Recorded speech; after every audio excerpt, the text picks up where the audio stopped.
Can former Vice President Chief Samuel SAMSUMA or any new presidential aspirant qualify to contest as Flagbearer in the APCOR-SLPP party?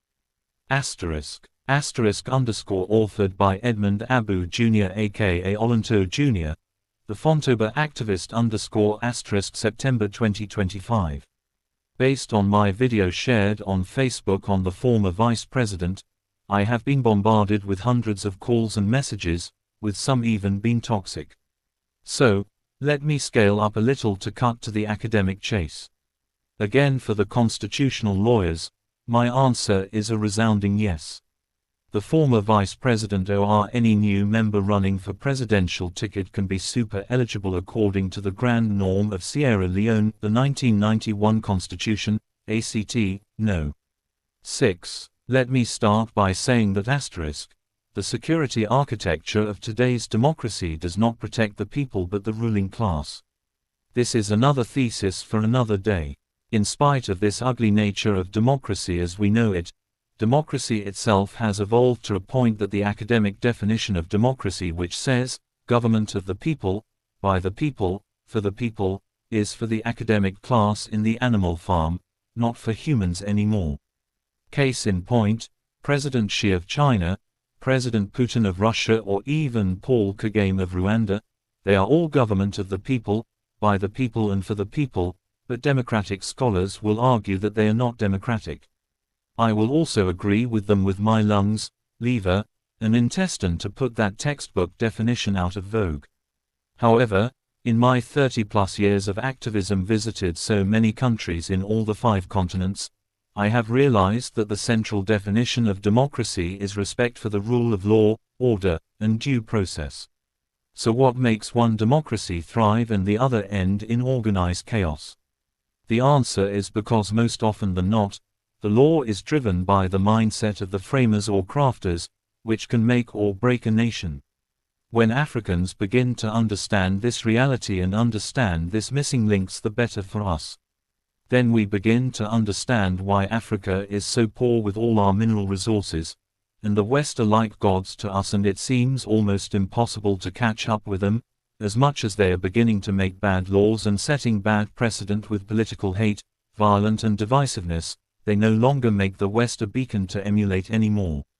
The Trump-led January 6, 2021 insurrection on the Capitol, more than 10 political assassinations of politicians in the last 10 years, including the attempted assassination on Donald Trump himself last year.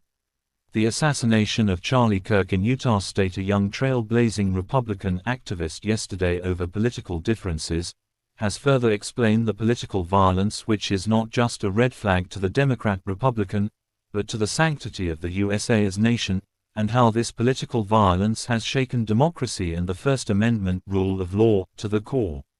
The trend we're seeing playing out in the West is less likely to happen in most part in my continent. This gives me hope for Africa and my grandson, who ask me too many questions as if I have all the perspectives and answers to the socio-economic and political problems in Africa. Grin. Africa is rising, if not in our time but for our generation to come. However, in spite of the ugly recent account of the West, let me provide a paradoxical memory supplement for the skeptics and cynics to this piece.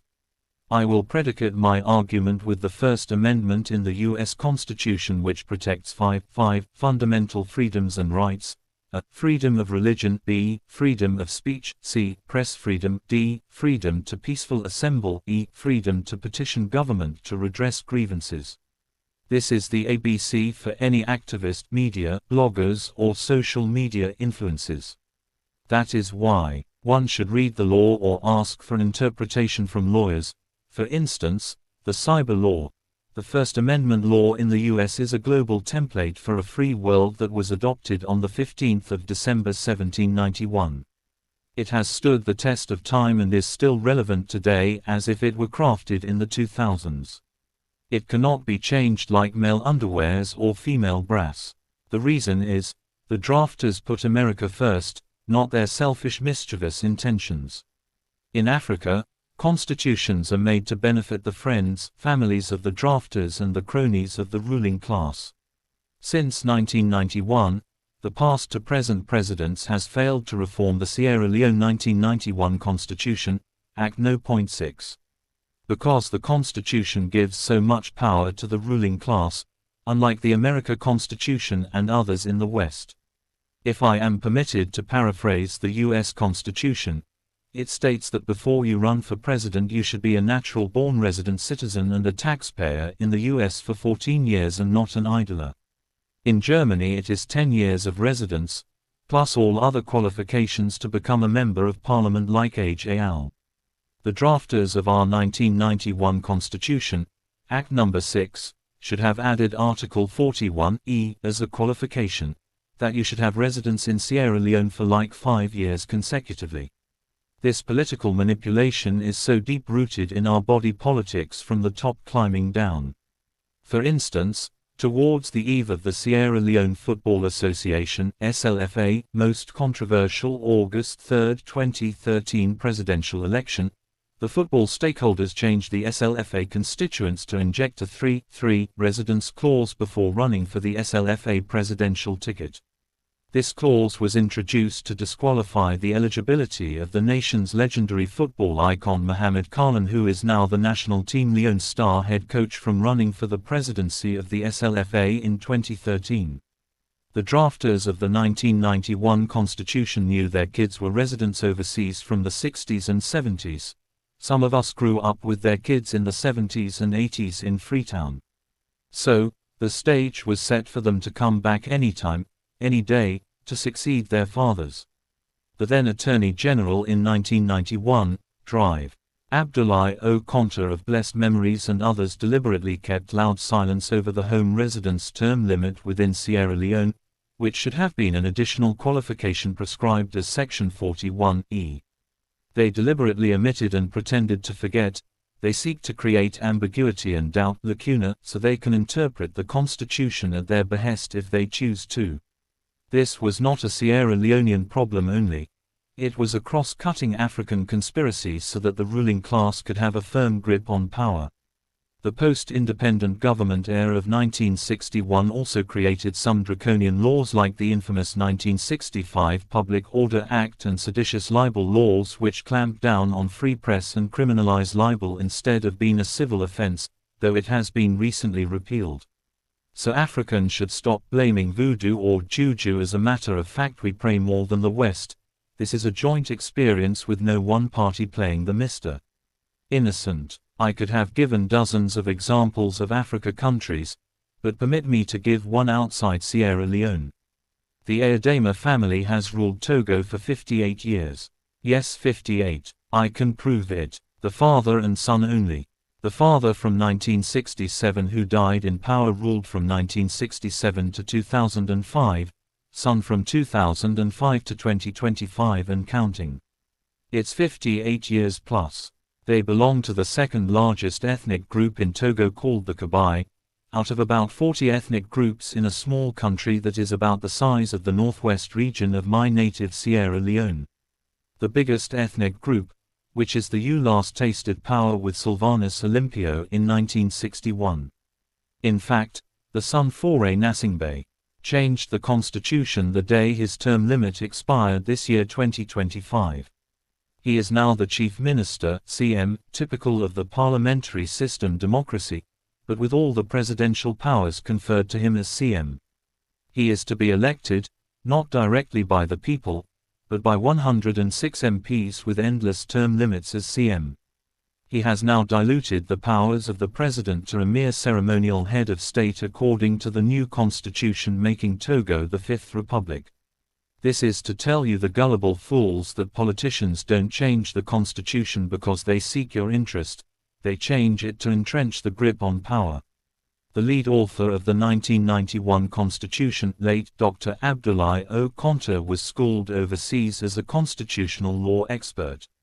He became powerful overnight on his return, to a point that he even prosecuted and executed FM Minor, his main political rival, and others using the 1978 Constitution because there was a succession struggle over who should succeed the hand-picked former President Major General Joseph Saidu Momo between 1985 to 1990. Drive. A.O. Conter and the political class trump up a stage-managed coup plot and accused late Mr. F.M. Minor, a lawyer cum accountant, as the masterminder. As a young boy growing up, the bloody foggy atmosphere that covered Freetown the day of the killing in 1988 defies nature or climate change. That atmosphere is still fresh in my mind's eyes today to a point that it brings me to the law of causes and effect with nature. So how can the APC and SLPP inject term limits within their party constitutions today without changing the nation's 1991 Constitution, Act No. 6? This is a case of collective madness on steroid. The drafters of these party laws are so desperate and in a hurry to disadvantage their opponents that even their legal experts have lost this legal battle from the get-go, provided there is an independent judiciary. I have seen the long list of APC, SLPP Flagbearer criteria. Apart from how long one can be a member within these two political parties, they have added some other bogus, lengthy qualifications that is not in agreement with the qualifications set by the grand norm in Section 41 A, B, C, D of the 1991 Constitution. Forgetting that any other extra criteria set is null and void, grin, as stated in Article 171(15) of the 1991 Constitution, Act No. 6. If I can simplify it, the 1991 National Constitution is saying, Edmond Abu Jr. can register with any party today and contest for the Flagbearer ticket as long as I meet the qualifications prescribed in Section 41 of the 1991 Constitution, Act No. 6, that A. I am a born, bred, butter, and bred Sierra Leonean citizen. B. I am a registered party card member. C. Age. I'm above 40 years. D. I meet all the qualifications set to be a member of Parliament, like no criminal record, no dual citizenship, aka 2 SIM. Aspirant without degrees should not be scared, they are good to fly. As long as you are a bona fide Sierra Leonean, resident or not, you can come and contest because it is not stated in the National Constitution. I am even seeing a registration certificate of Mohamed Omodu Kamara aka Jagaban, one of the new leading APC presidential aspirant on social media, purporting to be registered in 2014 with the signature of the new APC Secretary General Mr. Lansana Doumbouya, who is barely 3 years in office. I don't know how true, or it may be a mere spin, and I hope it not true, or else it will count against him politically.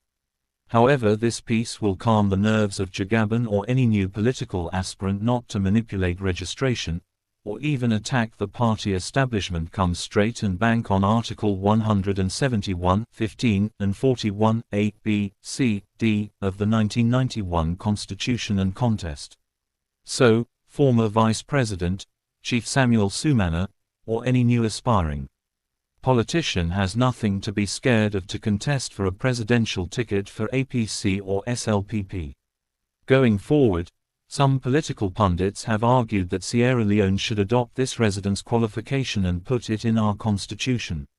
Like the qualification for mayors, MPs, you must have residence in the locality for at least 5 years consecutively before one contests as part of the criteria. With that intimate background, you know the problems of your community and can bring forth homegrown solutions. Most MPs, councillors no longer stay in their communities or might have never resided with the community before they assume offices, but JC's dem go tawa back already to sim day bet grin. So, this article is not to make a case for new politicians or former vice president, but to make our politicians serve, represent and be accountable to their constituents as it happens in advanced democracies like Germany, UK and US.